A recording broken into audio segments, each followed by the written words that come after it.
Voy a Oye, estar fumando, ahora, Dalio. Yo creo buenas que no te gusta. tardes, ¿cómo están?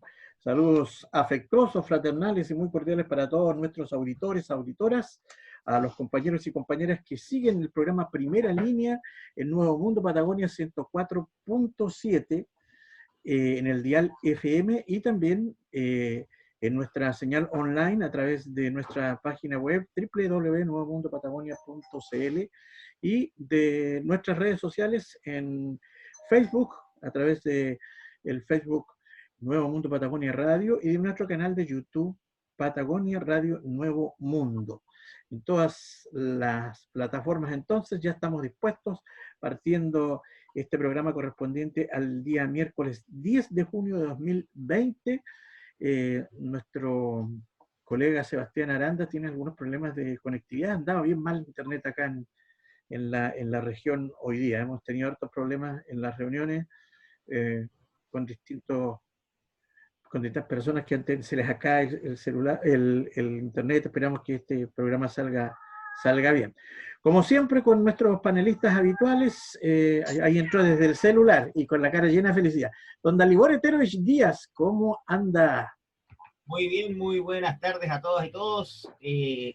Contento porque por fin se está sintiendo el invierno y está echando de menos el frío frío.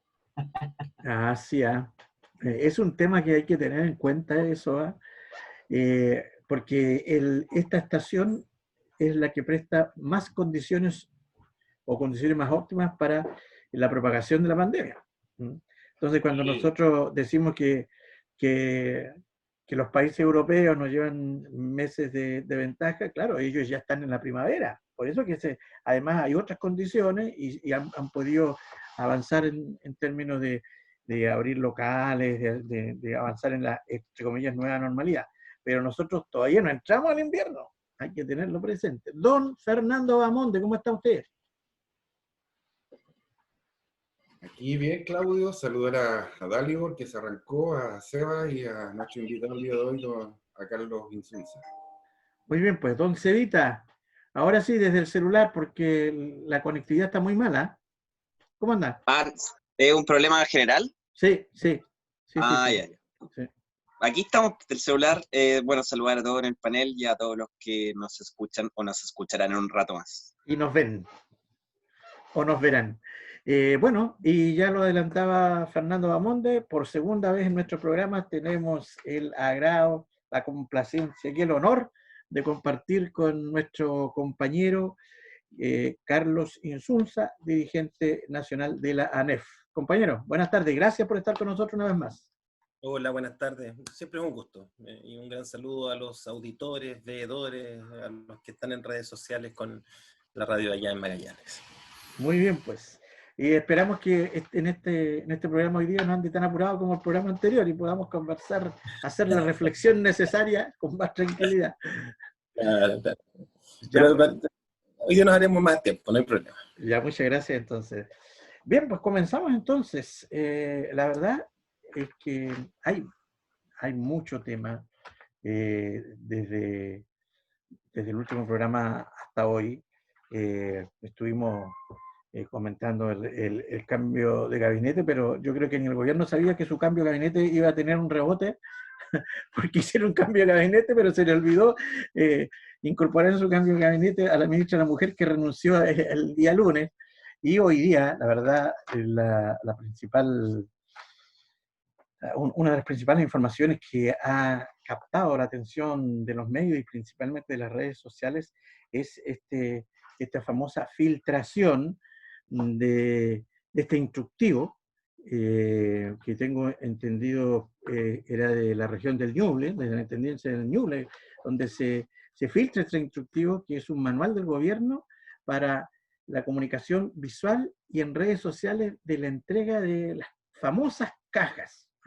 Nosotros esto lo sabíamos, o sea, no hay que ser brujo para saber que el gobierno iba a aprovecharse de la necesidad de la gente para hacer campaña y para utilizar el hambre a beneficio propio. Ya se habían estado adelantando algunos parlamentarios de la UDI, etcétera, que le ponían hacían sus cajitas y le ponían su fotografía, pero ahora quedó ya absolutamente al descubierto, que es una orientación central desde la moneda, desde la Secretaría General de Gobierno, ¿ah? Donde la ministra Carla Rubilar estaba en el centro de esta polémica, por este famoso instructivo que ordena que en las imágenes aparezcan, comillas, funcionarios bajando las cajas y entregándolas a las familias beneficiarias, ¿no? Y además, para redes sociales, la orden es, abrimos comillas de nuevo y vamos al instructivo, siempre valorar al presidente Sebastián Piñera, pero teniendo presente que la Contraloría está observando todas las publicaciones. Y no le quedó otra a la ministra que asumir que esto era real. Y bueno, las explicaciones ya vinieron inmediatamente la presidenta de la UDI, que dijo que esto se hace en todos los gobiernos, es algo normal. Carlos Insunz, partimos con el tema. Mira, a ver, a mí me parece que este debate en torno a la minuta no es más que la ratificación de la forma en que el gobierno ha asumido la conducción de la crisis sanitaria desde su inicio. El nivel de aprovechamiento político en una lógica muy empresarial de entender esta tremenda crisis mundial como una oportunidad mezquina para hacer subir al gobierno en las encuestas, se puede identificar a lo largo de todo el proceso. Lo que ocurre es que efectivamente cuando ya la discusión respecto de la medida de entrega de las cajas de alimentos como una mala opción para resolver la situación de hambre que se está viviendo en nuestro país a propósito de los efectos sociales y económicos que tiene la pandemia, y queda absolutamente al descubierto de que finalmente no es más que, esa opción no fue más que una forma de canalizar una voluntad de utilización política, mezquina, de la situación crítica que viven muchas familias del país, debieran ser terminando de concretar una evaluación y ser la gota que rebalsa el vaso. No parece ni adecuado ni razonable que una medida que tengamos noticias respecto a la repartición de cajas todos los días cuando el compromiso inicial, que ya era insuficiente. Recuerden que al principio, cuando se anuncia esta medida, el gobierno se enreda en términos del número, hablan de 2,5 millones de cajas que abarcarían el 70% de la población, y después salen a aclarar que es el 70% de la población vulnerable. Entonces, de ese volumen hoy día no está más que repartido, todavía no logran repartirse siquiera un 40%. Entonces, estamos llegando a un límite en que la insaciable voluntad del gobierno de hacer uso de la situación de pandemia en claves mezquinas, ya no solo tiene efectos marginales, sino que está afectando el centro de la lucha en contra del contagio. Porque en la medida en que se siguen tomando decisiones bajo ese prisma, no hay posibilidad de dotar a las familias del país, que hoy día se acaba de declarar cuarentena en Valparaíso, en Viña, y en las zonas que están fuera del Gran Santiago, en la región metropolitana, lo que implica que las problemáticas que ya se estaban viviendo se van a profundizar. Entonces, a mí me parece que ya es tiempo de que la oposición política, el movimiento social hagan una exigencia que le imponga al gobierno el avanzar en medidas que terminen con este formato de conducción, y porque lo cierto es que esto ya no es solo que esté generando dificultades, tiene costo en vidas, tiene costos para familias que hoy día están teniendo muchas complejidades siquiera para parar la olla, y tiene costos evidentes respecto de la proyección económica del país, que se ve cada vez más compleja, y donde las sucesivas medidas que ha ido tomando el gobierno no hacen sino proyectar que el gobierno está apostando o está construyendo las condiciones para que los efectos económicos de la pandemia se terminen consolidando en una recesión de largo aliento, con todos los costos que eso tiene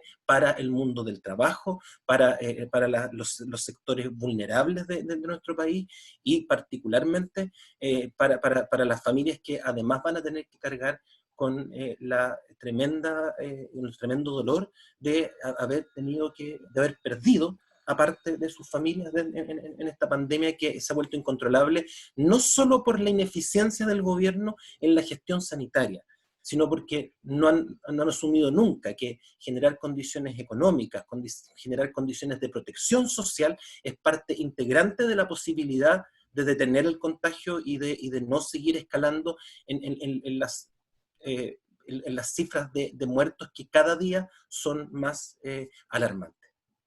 Bien, estamos con el dirigente nacional de la ANEF, Carlos Insulza, esta tarde compartiendo aquí en primera línea los pormenores de lo que son los últimos acontecimientos del avance de la pandemia en nuestro país, y también algo lo vamos a ver relacionado con la región. A propósito, don Dalibor Eterovich, le doy el pase para que usted pueda conversar y hacerle la consulta a nuestro invitado, y también algún comentario al respecto.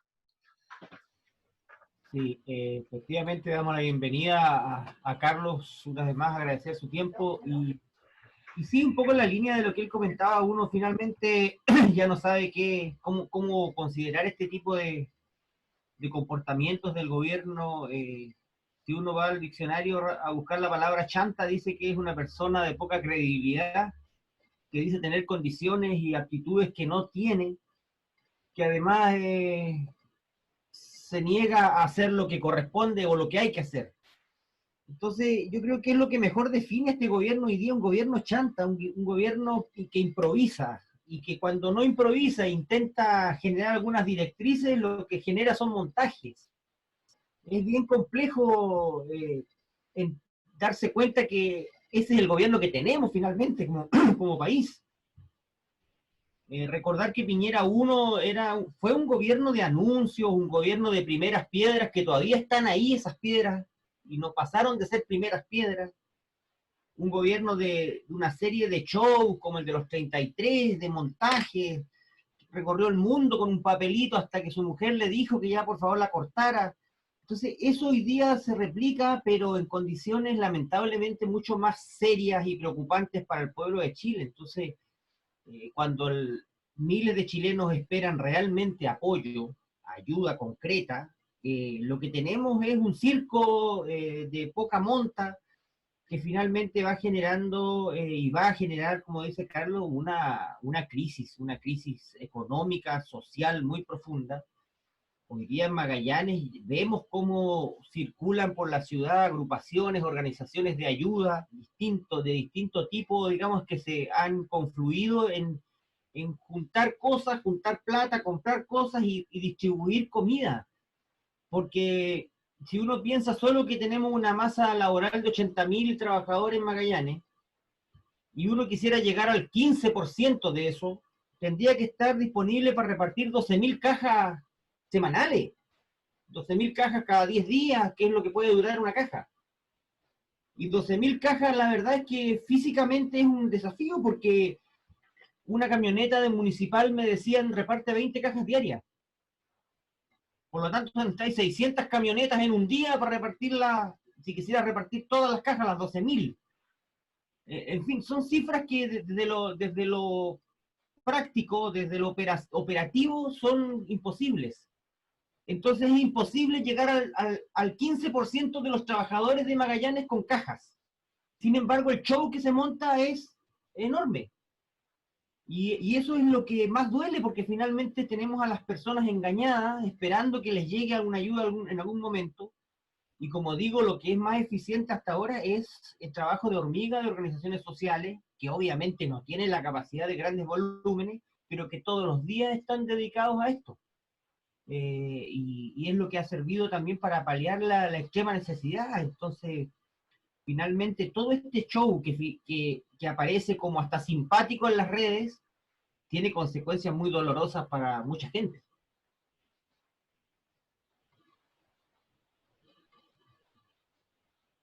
Don Fernando Bamonde, su comentario o pregunta a nuestro invitado. Usted escoge. A ver, primero, no olvidar una palabra que tiene que estar íntimamente asociada a la acción política, que es la ética.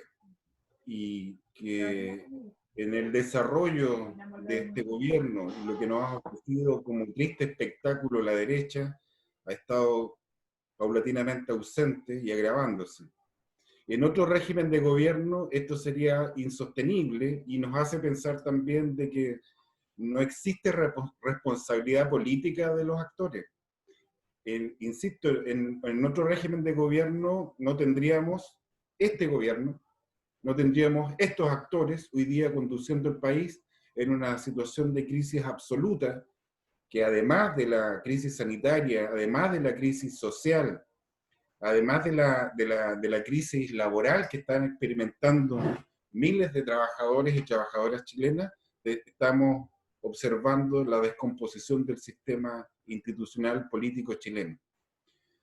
Estamos viviendo horas cruciales porque el llamamiento al acuerdo nacional tiene que concretarse de aquí al viernes, como una situación inmediata para paliar, para mitigar la situación de miles de chilenos y chilenas.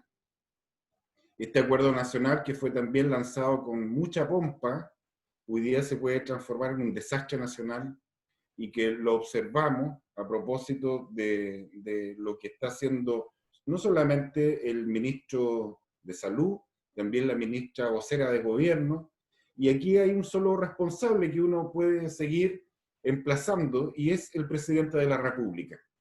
Sebastián Piñera es el responsable de levantar y sostener una estrategia sanitaria que está dando muestras, sobre todo por lo que está ocurriendo en el Gran Santiago, de una catástrofe sanitaria, y está dando muestras también que no está a la altura de poder paliar la situación social que experimenta el país hoy en Chile. Esto nos tiene que hacer pensar también en términos institucionales de que la ética y la responsabilidad política para un nuevo régimen institucional, un nuevo régimen de gobierno, que es la gran discusión y la gran disputa que tiene que llevarse a cabo a propósito de la nueva constitución para Chile, tiene que estar presente como elementos centrales. El mal gobierno es un concepto que hay que desbaratar con reglas del juego claras, en vistas a una nueva institucionalidad de la cual debiéramos salir luego de esta crisis, tenerla presente. La política es importante. La política es un medio de transformación social. La política hoy día es más importante cuando se trata de la vida o la muerte de las personas, y eso está ausente en el lenguaje del gobierno, de la derecha, está ausente también en amplios sectores que terminan por favorecer y apoyar estas medidas, y estar pendiente de aquí al viernes qué es lo que finalmente termina ocurriendo en el Congreso Nacional. Si vamos a tener un acuerdo nacional que pueda mitigar en algo, o vamos a tener un nuevo desastre que nos está llevando a la conducción del presidente de la República, Sebastián Piñera. Estamos en primera plana junto a nuestros... Claudio, se apagó tu micrófono. Sí, y se apagó. Ahora sí. Estamos en primera línea junto a Dalibor, Fernando y Sebastián, hoy con Carlos Insulza como invitado. La palabra la tiene don Sebastián Aranda.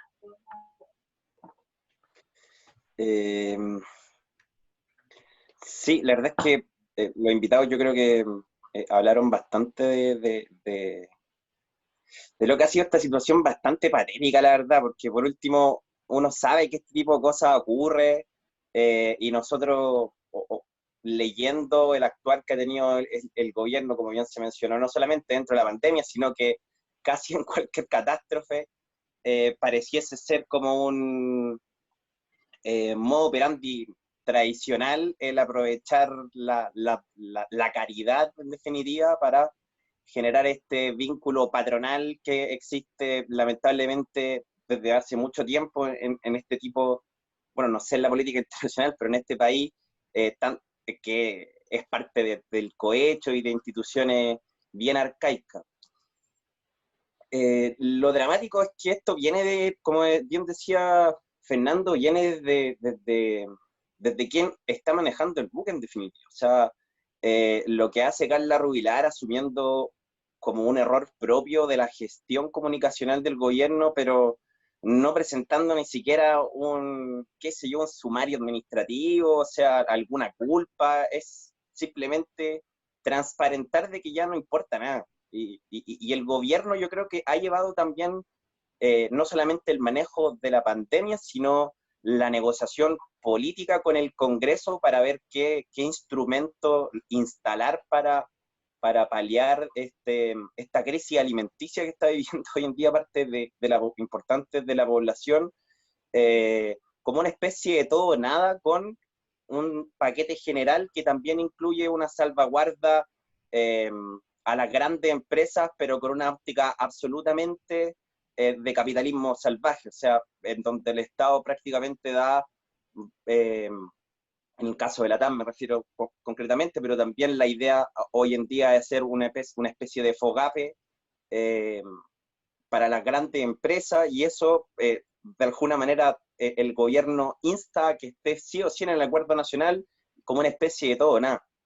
Hay que ver si esto pega en algo, me refiero a este hito que pareciese ser como casi gracioso, pero que es bastante grave en términos políticos, del uso político que se le da al Estado. Esperemos que la oposición efectivamente articule un mensaje ya único y exista un nivel no solamente de disputa política, sino que ya de instalación de temas, como bien decía Fernando, que vayan a la profundidad del asunto. Quería aprovechar también de tirarle una pregunta al invitado, aprovechando su concepto, su origen institucional como dirigente, y preguntarle también cuál es la visión que hoy en día tiene la ANEF respecto de uno de los instrumentos que hoy en día se está analizando respecto al presupuesto base cero. Si nos puede explicar, bueno, obviamente nosotros, pero también a los auditores respecto de los alcances y qué significaría esto en lo concreto. Carlos, por favor. Muchas gracias, Sebastián. Mira, yo antes de contestar, solo para agregar un elemento más al primer tema que estábamos conversando. Bueno, yo le recomiendo a los auditores, no sé si ustedes lo han leído, el compañero Miguel Launer, gran arquitecto, Premio Nacional de Arquitectura, escribió hace ya más de 15 días atrás, cuando el gobierno anunció este plan e inició su implementación, una opinión y una columna que es absolutamente predictora de todo lo que ocurre después, que es una columna que tituló Cohecho con el hambre, donde efectivamente lo que pone en el centro es la enorme ineficiencia del mecanismo por el que ha optado el gobierno, y pone a la luz justamente la voluntad, que lo que está puesto en el centro es la utilización del hambre y de la entrega de alimentos como un mecanismo de cohecho, tal como ocurría en nuestro país en la década del 50 hacia atrás. Entonces, esto era absolutamente predecible. Y me parece que finalmente, tal como lo han dicho varias personas, yo escuché hoy al compañero de Nenjado decirlo con mucha nitidez, además el gobierno actúa de mala fe respecto a la ciudadanía, no solo respecto a la manipulación de datos, cosa que ha sido criticada extensamente, sino que actúa de mala fe porque instala todo un dispositivo comunicacional para hacer aparecer como una solución a la crítica situación que viven muchas familias en Chile, algo que definitivamente no lo es. Y efectivamente todos estos elementos se insertan en un debate que está siendo muy difícil de llevar, y en el que, tal como decía Fernando, la precariedad, las enormes falencias de nuestra institucionalidad están puestas a la vista. Yo no es que quiera excusar al Congreso Nacional respecto de lo que puede no estar haciendo en estas condiciones. Yo creo que efectivamente el Congreso y los parlamentarios tienen hoy día una obligación, particularmente nuestra oposición, tienen una obligación mayor respecto de lo que está ocurriendo en términos de no haber tenido la capacidad de articular posiciones unitarias en función de, salvo en 2 o 3 situaciones muy puntuales, en función de generar desde esa oposición parlamentaria que es mayoría en ambas cámaras, las condiciones para impedir esta evolución tan desastrosa que ha tenido en nuestro país la crisis sanitaria por COVID-19. Pero lo cierto es que nuestra Constitución establece que todas las materias presupuestarias son de exclusivo resorte del presidente de la República. Entonces es una traba muy fuerte la que instala la Constitución vigente y que impide finalmente que el ejercicio democrático sea el que resuelva de mejor manera y con la concurrencia de acuerdos reales, no estos acuerdos de forma y estos acuerdos vacíos que muchas veces se han ocurrido en estos últimos años para que todo sea igual, sino que acuerdos reales de amplios sectores del país. Y en ese contexto, efectivamente, la discusión respecto de los componentes presupuestarios, que siempre es un debate que para la mayor parte de los ciudadanos y ciudadanas aparece como algo muy lejano, aparece como una discusión de especialistas, de un nivel muy elevado, en que siempre se intenta establecer marcos de discusión en que, por supuesto, los elementos macroeconómicos y las opiniones de los especialistas del mercado son los que priman, se vuelve hoy día un elemento de la máxima relevancia. El presupuesto nacional es finalmente lo que define cuáles son las prioridades del país, en qué se invierte, cómo se invierte y cómo se entrega la función pública.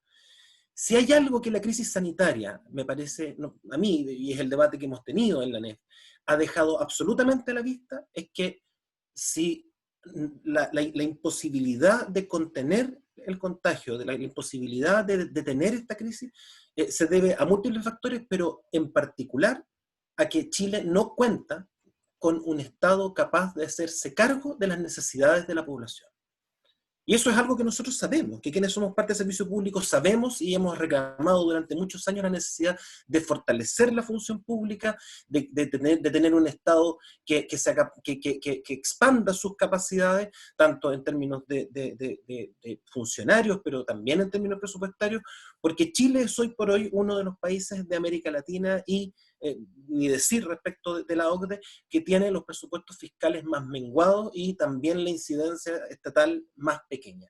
Entonces, cuando el ministro Briones intenta instalar esta idea de que este presupuesto para el 2021, que se va a construir en este marco que han llamado de base cero ajustado, implica poner al ciudadano en el centro, eliminar en el Estado ineficiencia, en realidad lo que está planteando es que estamos ante una ofensiva que lo que busca es seguir desestructurando la función pública para utilizar esos recursos efectivamente en beneficio de los mismos de siempre, en beneficio del gran empresariado, en beneficio de los sectores más privilegiados de este país. Solo para poner un ejemplo, ahora el gobierno efectivamente, Briones está planteando la necesidad de este FOGAPE Plus para las grandes empresas. Y lo cierto es que en los países desarrollados, donde ya debatieron estas situaciones y han tomado medidas al respecto, efectivamente, respecto de sectores estratégicos de la economía, los distintos estados han tomado medidas en función de salvar empresas. Así lo hizo el Estado alemán respecto de Lufthansa. Pero lo hizo sobre la base de participar de la propiedad y de la dirección de esa empresa. No les está poniendo un regalo a las grandes empresas arriba de la mesa para que puedan saltarse la crisis económica que deviene de la crisis sanitaria, sino que efectivamente con el compromiso de que los recursos de todos los ciudadanos y ciudadanas que se van a entregar en esta dirección van a ser dirigidos, van a ser fiscalizados y van a ser devueltos, si es que es pertinente, oportunamente, pero además con participación del Estado en la empresa. Así se hizo respecto de Lufthansa. Pero aquí lo que se nos está planteando es que volvamos a hacer el camino de la crisis de los 80 en este país, donde se salvó a la banca sobre la base de la deuda subordinada, que finalmente implicó una pérdida enorme de recursos, y los recursos provinieron de los recortes en pensiones, de los recortes a los trabajadores y trabajadoras del Estado, y ahí todavía está la lucha de los profesores, por ejemplo, respecto de la deuda subordinada, que tiene también su origen en medidas del mismo estilo. Entonces, la vocación del gobierno, en función de poner siempre en el centro todo tipo de medidas que deleguen, que impongan la carga de los costos de la crisis sobre los hombros de los trabajadores y trabajadoras, es evidente. Así se hizo con el mecanismo que hoy día está operando respecto de la suspensión del empleo. Son los propios recursos de los trabajadores en el fondo de cesantía los que lo van a financiar.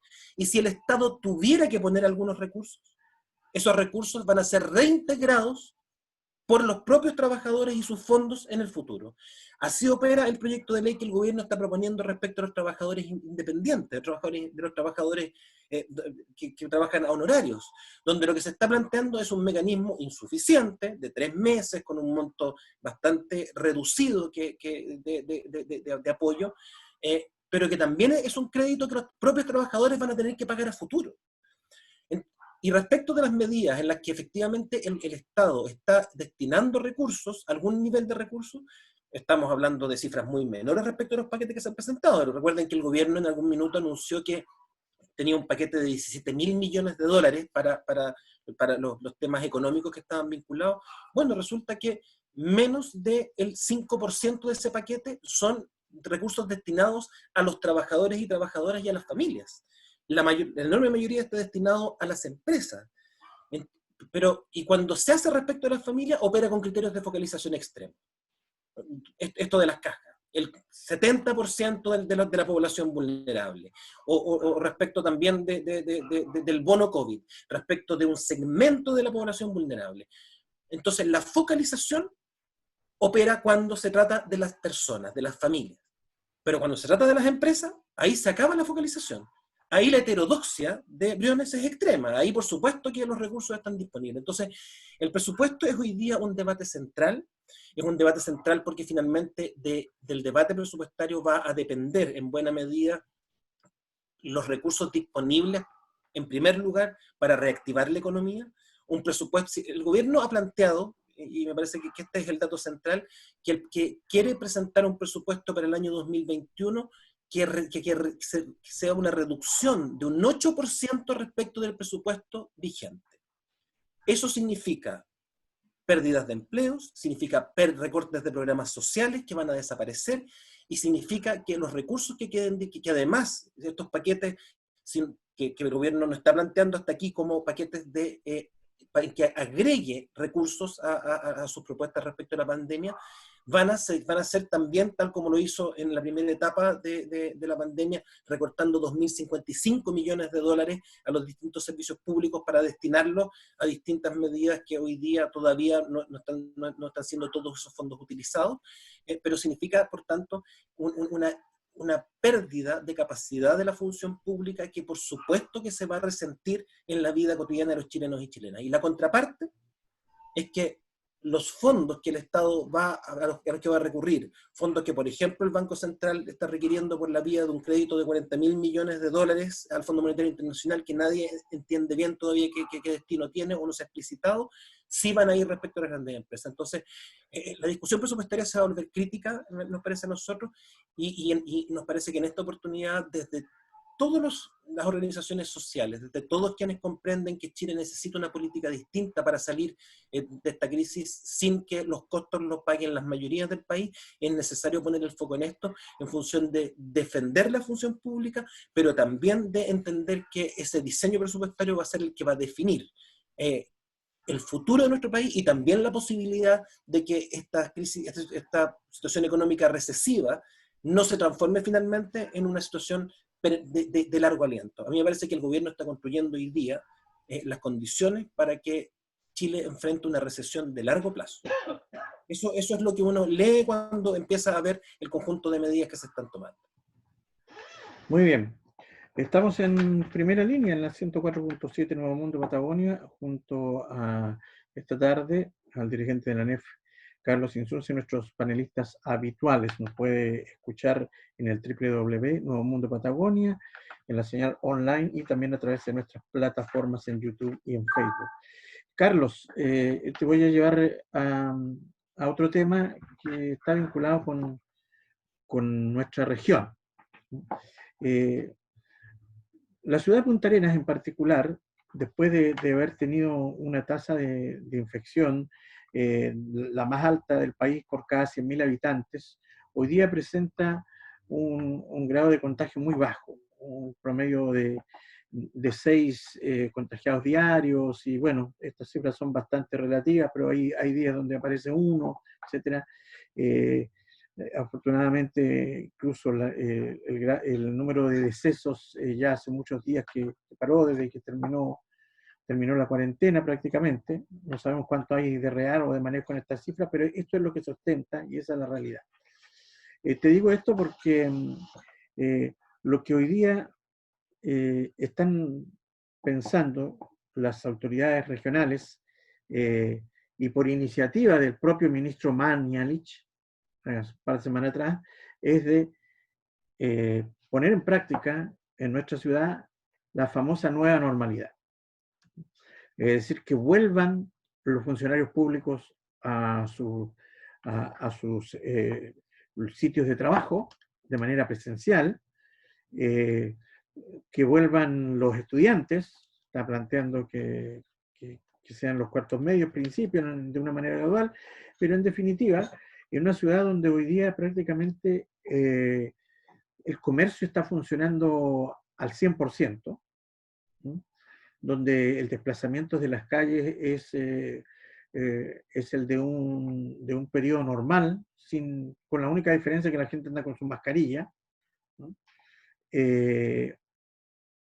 El gobierno local, nosotros sabemos que este es un gobierno muy centralizado, que en definitiva es simplemente es un peón de lo que dice el gobierno central en Santiago. A partir de las propias orientaciones, insisto, del mismo ministro, está pensando en imponer este expediente de la nueva normalidad, que nosotros vimos los resultados que tuvo en Santiago.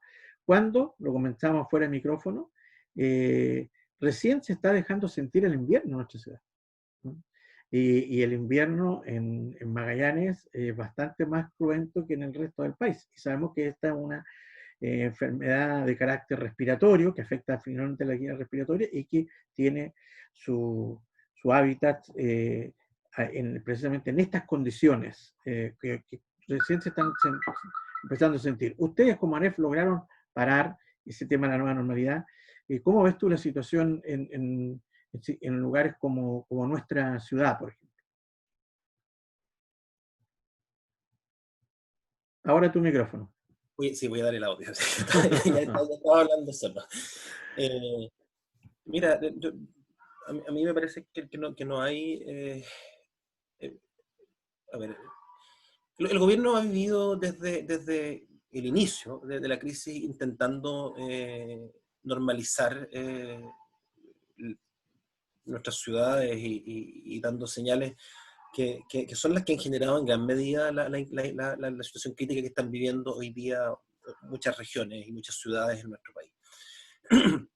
Entonces, yo no tengo elementos suficientes como para tener una opinión tan particular respecto de la situación de Punta Arenas, de Magallanes. Yo creo que ahí, por supuesto, que nuestra compañera Doris, presidenta de la ANEF regional, es quien tiene sin duda todos los elementos para eso, pero nosotros hemos sido muy insistentes ante el gobierno en que en que no es posible el seguir dando señales de normalidad en ningún nivel, en tanto no estemos con este nivel desatado de contagio en distintos lugares del país. Lo cierto es que desde nuestras asociaciones, desde el debate que hemos tenido en nuestro Consejo de Presidente y Delegado, hemos ido evidenciando cada vez con mayor claridad que no es solo que nuestra posición de rechazo al retorno seguro, a la nueva normalidad, no tenía solo el objetivo de proteger a los funcionarios públicos. sino que tenía principalmente el objetivo de que al habilitar la función pública en formatos prácticamente normales, lo que iba a ocurrir era que íbamos a generar desde los servicios públicos las condiciones para que las oleadas de contagio se siguieran reproduciendo.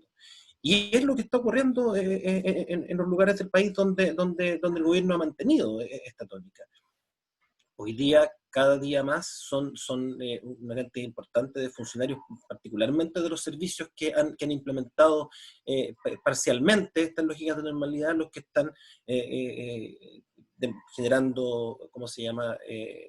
O sea, que están dando positivo, los que están, por lo tanto, teniendo que salir a hacer cuarentena, y pese a eso el gobierno sigue insistiendo en esta tónica. Y esto además está vinculado a que finalmente el conjunto de medidas sanitarias de protección personal en los servicios públicos siguen siendo a la fecha aún muy carentes. Entonces, a mí me parece que cualquier evaluación que se haga respecto de la posibilidad de que alguna ciudad, alguna región del país avance en una perspectiva como esta, requiere en primer lugar el tener a la vista que se requiere dotar de las condiciones adecuadas para sostener los niveles de compromiso de la ciudadanía y de las autoridades respecto de las medidas que van a seguir siendo necesarias. Si lo cierto es que tal como se ha visto en otros países, las segundas y terceras oleadas de contagio son una posibilidad. Y son una posibilidad que si no se contiene adecuadamente, pueden generar una extensión mucho más larga de la salida del proceso de contagio. Y en esa materia, evidentemente, a mí me parece que esa es una decisión que no puede ser implementada bajo ningún punto de vista solo desde la opinión particular o centralizada o descentralizada de las autoridades de gobierno. Una medida de estas características requiere el concurso del conjunto de las organizaciones sindicales, sociales, que se van a ver afectadas por medidas de este tipo en función de construir los marcos de acuerdo que permitan avanzar en esta dirección. Ahora, lo cierto es que estamos ante un gobierno que respecto de su capacidad de interlocución y de diálogo con las organizaciones ha demostrado ser, salvo por supuesto con las del empresariado, donde el diálogo siempre es fluido y muy productivo en la perspectiva de esos sectores, pero no tiene vocación de diálogo ni de buscar acuerdos, y a mí me parece que efectivamente Magallanes, Punta Arenas particularmente, vivió una situación que fue muy, muy crítica. Tal como tú decías, las cifras demuestran que sus niveles de contagio fueron los más altos, incluso respecto a la situación que hoy día hay en el resto de las regiones que hoy día están con cuarentena. Y en esa perspectiva, me parece que ninguna autoridad ni gobierno responsable debiera avanzar en una dirección unilateral respecto de esto, sin tener la absoluta certeza y sin dar todas las garantías en función de que las condiciones para avanzar en procesos de normalización paulatina están dadas. La experiencia internacional respecto de esto ayuda mucho, pero efectivamente, tal como comentábamos antes de iniciar la transmisión, existe una tremenda diferencia respecto de lo que está cursando, por ejemplo, en los países europeos o en los países asiáticos que han logrado avanzar en la normalización, que es la época del año en la que estamos. Y claramente nosotros estamos en pleno, o sea, ya estamos en invierno, y basta recordar que tradicionalmente el mes de mayor criticidad respecto de enfermedades respiratorias en nuestro país no es el mes de junio, es el mes de julio. Entonces, intentar normalizar conteniendo a portas el mes en que tradicionalmente las enfermedades respiratorias generan su pic y saturan por sí mismas, sin COVID-19, el sistema de salud, parece a lo menos, en mi opinión, una apuesta muy poco responsable respecto de la situación que hemos vivido y que vamos a seguir viviendo. Muchas gracias, Carlos. Carlos Insulza, hoy en primera línea. Dalibor Otero, ya entramos a la ronda final. para que puedas hacer unas preguntas acotadas a nuestro invitado. Estamos ya a la recta final del programa el día de hoy. Sí, la verdad es que comentar un poco en definitiva que el tema presupuestario 2021 es gravísimo, porque la cadena o el efecto dominó que genera particularmente en localidades como Magallanes es complejo. La inversión pública es altísima respecto de otras. El no construir viviendas en Magallanes significa miles de más trabajadores cesantes, el que no haya chorreo, entre comillas, a la industria, al comercio ferretero, a los servicios, al transporte personal, talleres, hojalatería, fierro, en fin. Entonces, el no tener proyectos interesantes de inversión finalmente genera un estancamiento serio para la región. Y claramente, además, ya teniendo hoy día el problema de la pandemia, uno tiene la impresión de que la decisión del gobierno para el presupuesto 2021 debiese ser exactamente la contraria. Yo no sé qué opinas de eso tú, Carlos, digamos, cómo ves tú desde la perspectiva del sector público. Sí, mira, yo estoy absolutamente de acuerdo, Darío, con lo que estás planteando. Lo cierto es que si hay algo que está absolutamente claro y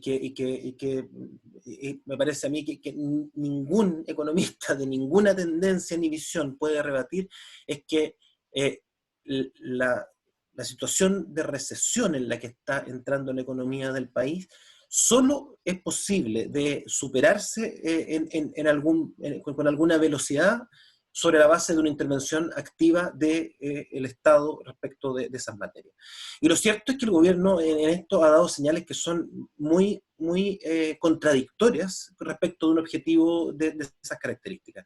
Por ejemplo, el recorte presupuestario que hizo el gobierno para financiar las medidas iniciales respecto del COVID, este recorte de 2.055 millones de dólares, fue un recorte que en lo fundamental afectó al Ministerio de Obras Públicas y al Ministerio de Vivienda, con recortes absolutamente gigantes respecto de los proyectos de inversión que están a su cargo.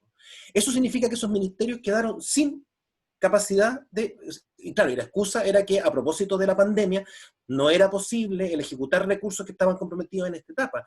Pero eso desde el punto de vista de la proyección de un gobierno debiera ser irrelevante, porque lo que debiera haber hecho es haber proyectado todos esos proyectos para que apenas hubiera condiciones para normalizar la actividad laboral en nuestro país, haber gatillado una gran cantidad de proyectos que absorbieran mano de obra y que generaran empleo a propósito de la crisis que se está viviendo. Pero eso ya está recortado. Un presupuesto base cero implica, por lo tanto, la decisión de contraer el gasto público, lo que va a tener efectos absolutamente imposibles de detener respecto de la marcha general de la economía. Pero además implica que todas las medidas que se quieran proyectar en materias sociales, respecto de la situación de cesantía, de la situación de vulnerabilidad social, que la pandemia y sus efectos serios económicos van a dejar, se van a ver absolutamente restringidos o van a obligar a recortar, a redestinar presupuestos desvistiendo santos para vestir otros y finalmente dejando a la función pública fuera de su capacidad de llegar directamente a cubrir esas necesidades que finalmente es para lo que están constituidos nuestros servicios públicos. Entonces, el debate respecto al presupuesto, en mi opinión, tiene, y es además la discusión que hemos hecho en el Directorio Nacional del NEF, tiene al menos 3 niveles en los cuales debe evaluarse. Un presupuesto restrictivo para el año 2021 implica la imposibilidad de que el Estado juegue un rol relevante respecto de la economía del país. Ese es el nivel macro. En un segundo nivel va a implicar una restricción y una eliminación de programas sociales, lo que sin duda va a tener efectos respecto particularmente de los sectores medios y vulnerables de nuestro país. Y en un tercer nivel, efectivamente, la restricción respecto de los servicios públicos en sus componentes de presupuesto destinados a cumplir su función, va a implicar también una pérdida de capacidades del Estado en roles que hoy día se vuelven absolutamente relevantes.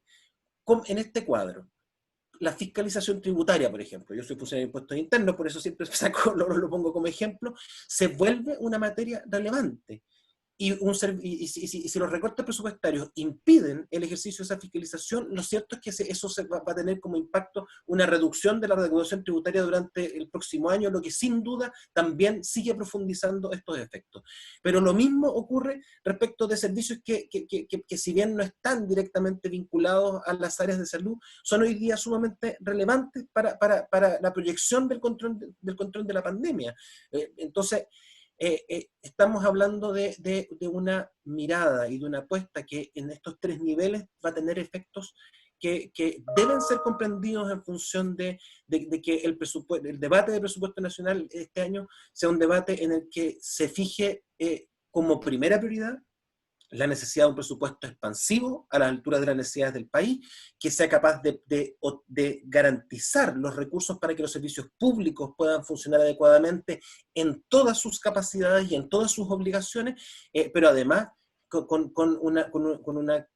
un volumen de recursos destinados a inversión por un lado, a inversión pública, y a inversión social, que sean capaces de hacerse cargo de todo el conjunto de efectos que hoy día es bastante evidente que vamos a tener por delante, cuando ya es claro que vamos a tener tasas, o ya estamos en tasas de 20, 25 y probablemente proyectables a 30% de cesantía dentro de los próximos meses o semanas.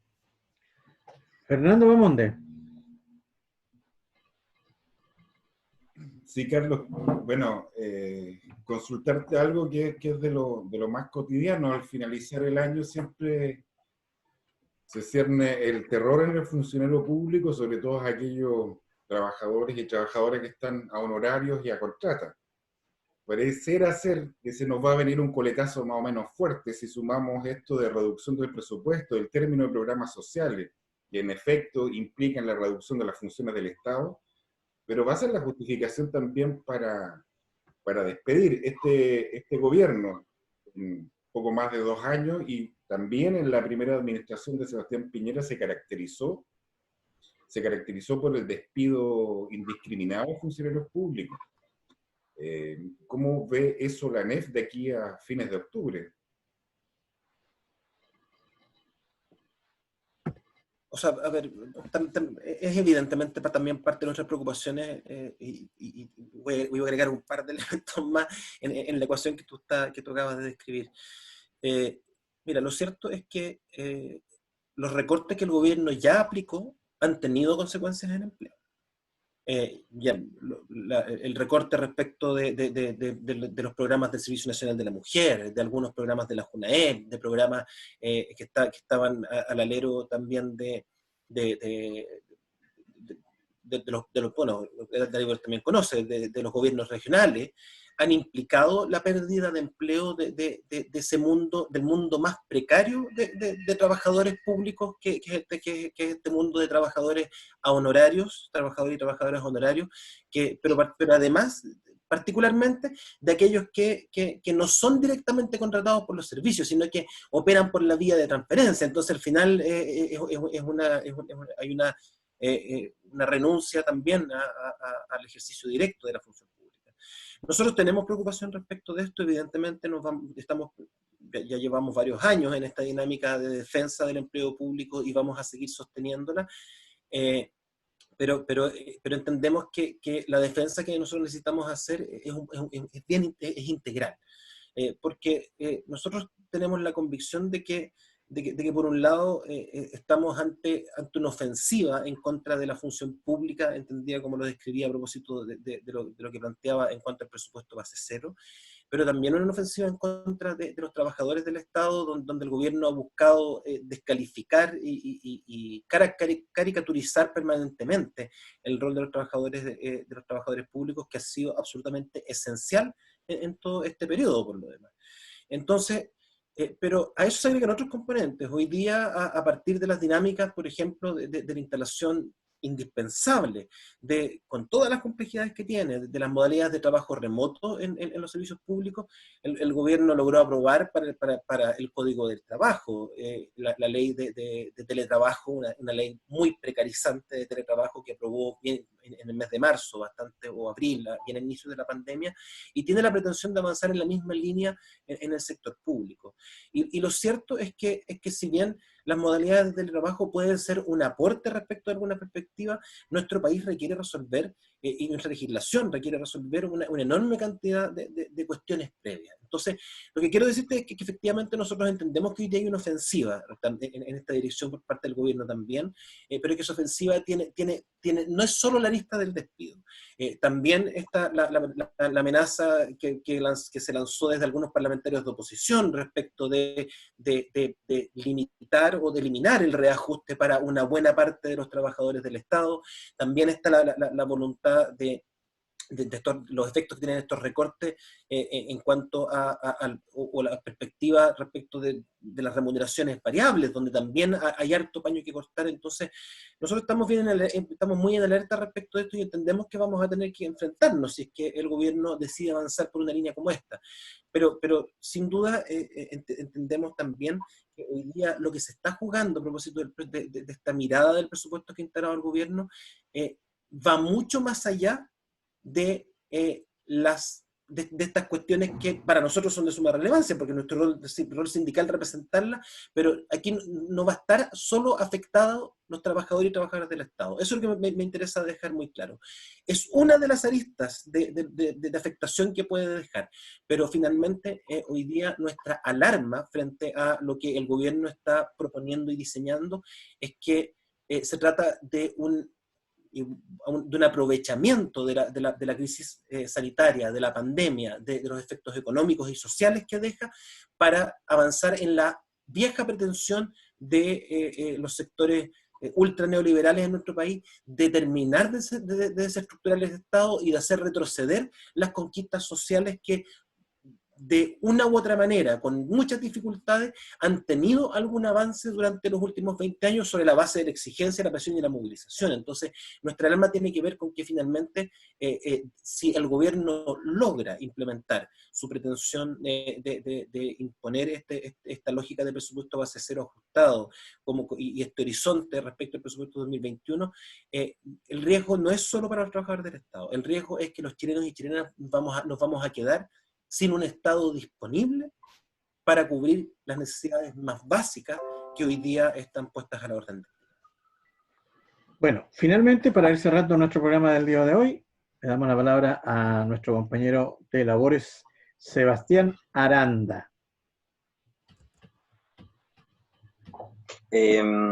Sí, yo quería reforzar en verdad la significancia que adquiere hoy en día la región de Magallanes en el contexto del manejo de la crisis del SARS, de la pandemia. ¿Por qué lo digo? Porque el Estado, o quien hoy en día está administrando el Estado y está administrando esta propagación y esta saturación del sistema de salud público, ya dio muestras más que suficientes de que su interés no es que no existan muertes, su interés es que existan las menores muertes posibles, que ojalá ese efecto evidentemente no traiga un coletazo en lo político, y si lo trae lo menor posible en lo político, y por qué no decirlo también constitucional y criminal, eventualmente, y salir jugando. Lamentablemente, es un gobierno que no solamente administra para los grandes empresariados, sino que es un gobierno que es administrado por grandes grupos económicos empresariales, que sabemos que en momentos de crisis muchos no actúan de una manera, por llamar una manera humana, por así decirlo, en donde el principio humanitario es el que sobrevenga cualquier política de Estado, sino que es el principio de cuánto sacamos ahí. Yo ahí hago el paralelo un poco, por ejemplo, no solamente con las estrategias sanitarias que han seguido países europeos, sino las estrategias sanitarias que siguieron prácticamente todos los países asiáticos, ya sea gobierno de ultraderecha como gobiernos comunistas o de organización orgánica comunista, en donde el ciudadano estuvo por sobre todas las cosas en lo primero, y lo que se trató de evitar es que ojalá no hubiese ninguna muerte. Y eso lo reflejan hoy en día sus cifras. Evidentemente tienen tanto una cultura como una predisposición constitucional, como un nivel de tecnología superiores que les permiten tomar de alguna manera alternativas, pero en los países más pobres que no tenían esa tecnología fue la cuarentena y fueron los protocolos y fue sobreponer, insisto, la idea de la persona por sobre, por ejemplo, la ganancia económica o la mantención de puestos de trabajo. Y en la medida que se controlaba en el menor tiempo posible, o sea, que la economía en el menor tiempo posible se paralizaba, en definitiva, como país podemos volver a producir y el impacto que se siente en puestos de trabajo es el menor. Es una política integral, pero es una política basada, insisto, en la ciudadanía. Lamentablemente, hoy en día no tenemos eso. La lógica del gobierno parte de la base, insisto, de cuál es el porcentaje mínimo, ojalá que de personas que se va a morir, ya asumió que no va a controlar la propagación del virus, o sea, si de repente existen focos masivos porque, qué sé yo, hay fiestas clandestinas o porque se abre un mall y de 1 pasamos a 50 y así vamos colapsando, ya está, son riesgos que hay que correr, y Magallanes, que ya tuvo un pic y entre comillas hoy en día está semi-controlado la propagación del virus, o sea, tenemos del orden de 1, 2, ayer creo que fueron 0, bueno, no sé si están así, pero en lo concreto volver a abrir jardines, por ejemplo, colegios, que yo sé que está la intención, es también poner a Magallanes como una prueba para el resto del país, y así volver efectivamente y finalmente y felizmente para el gobierno a la normalidad. Una cuestión que desde un punto de vista ya humanitario carece de absoluta ética, porque insisto, maneja al final la lógica de que van a existir muertos y filos, parte de la vida, pero hay que saber aprender a vivir con ellos. Y yo creo que hoy en día, antes de llegar a cualquier acuerdo político, es fundamental llegar a acuerdos políticos, valga la redundancia, pero respecto de qué es lo que queremos. O sea, efectivamente queremos disminuir potenciales brotes de muerte en los meses más críticos o vamos a llegar a un acuerdo económico y de alguna manera la administración también de la pandemia va a seguir siendo la misma con los resultados que lo más probable se van a dejar ver en los próximos meses. Muy bien, gracias Sebastián. Queremos agradecer también a Carlos, que ha estado con nosotros esta tarde, se ha dado todo el tiempo para hacer estas reflexiones necesarias en estos momentos que es tan importante, de alguna manera, acompañar a nuestros auditores, entregando algunas pistas de cómo entender este momento que se está viviendo en Chile, en el mundo y en nuestra región que es tan difícil. Muchas gracias, Carlos, y las palabras finales para que te despidas de nuestros auditores. No, muchas gracias por la invitación, un gran abrazo a los auditores de la Radio Nuevo Mundo y bueno, a propósito del tema que hemos conversado harto en este panel, yo quiero invitar a todas las organizaciones sindicales, a las organizaciones sociales, a que pongan ojo respecto del debate presupuestario. Es un debate que nunca es un debate muy expuesto, pero si hay un momento en que la discusión desde la ciudadanía respecto de cuál es la perspectiva del Estado de Chile para el año 2021 es relevante, es hoy día. Hoy día es tiempo de que todos y todas incidamos respecto de esto, y en eso, por supuesto, que desde la ANEF, desde el conjunto de la ANEF, desde su directorio nacional, desde sus directorios, consejos provinciales y regionales, estamos comprometidos para entregar todos los elementos, pero sobre todo para construir la mayor alianza social y política posible para detener esta pretensión del gobierno. Los efectos que esto proyecta para la ciudadanía, para las mayorías de nuestro país, son honestamente muy complejos. Y me parece que es tiempo de que hagamos pesar las voces de las mayorías en nuestro país, pese a que nuestra institucionalidad no garantiza ni es de su interés. Así que eso solo para cerrar. Muchas gracias, Claudio, Fernando, Sebastián y por supuesto a Dani. Un gran abrazo. Gracias a todos ustedes y a quienes nos escuchan también desde sus hogares y nos ven. Nosotros nos reencontramos el próximo viernes con otro capítulo de primera línea. Chao Carlos, chao Fernando, chao Dalibor y chao Sebastián. Chao queridos auditores. Nos vemos y nos escuchamos.